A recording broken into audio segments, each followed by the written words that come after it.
Gram-negative bacteria have complex function of their cell walls.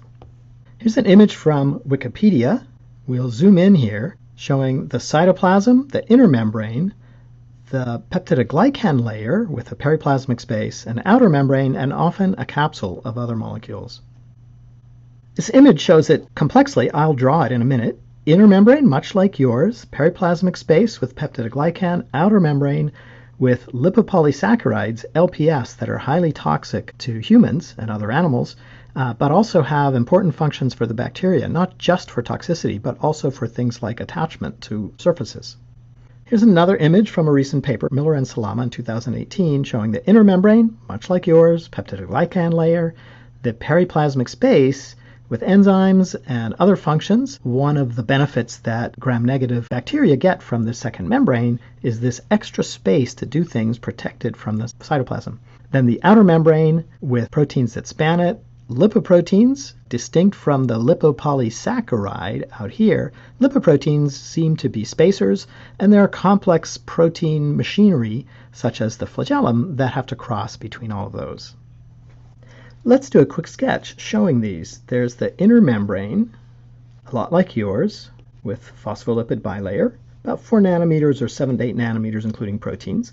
The periplasmic space, which we'll come back to, the peptidoglycan layer with long chains of sugars, and then these amino acids cross-linked.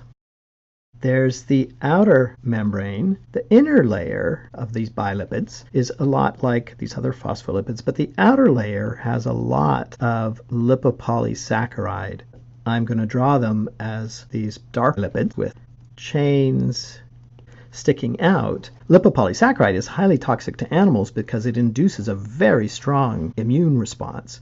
And that immune response helps to get rid of invading bacteria. But if the bacteria are too abundant, that immune response becomes so strong that it puts an animal into septic shock. It can kill it. So lipopolysaccharide, LPS, is often called endotoxin because of that effect on animals. However, it has many other functions. Porin proteins cross the outer membrane. Water and other molecules move easily through them. If you turn them to look through the middle, what you'd find is that that pore diameter is about 1 to 1.3 nanometers. That's easily big enough for water, for ions, for small molecules such as sugars, amino acids, and so on, but it keeps out most other things. Only very small proteins would be able to fit through, for example.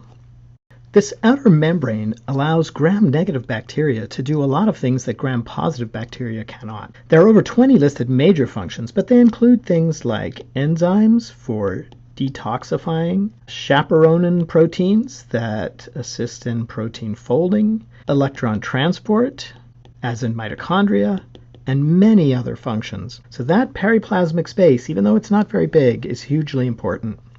I'll do one summary sketch. Inner membrane,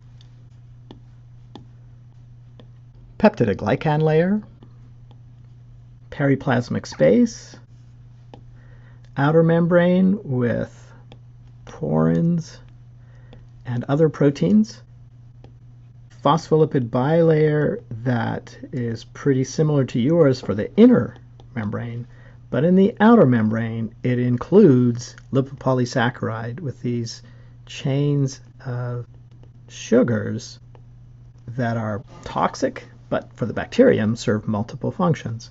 In the periplasmic space, there are enzymes, electron transport, many other functions. These are gram-negative because the gram stain that would be able to stain proteoglycan can't get through the outer membrane, and so there's no stain gram-negative bacteria.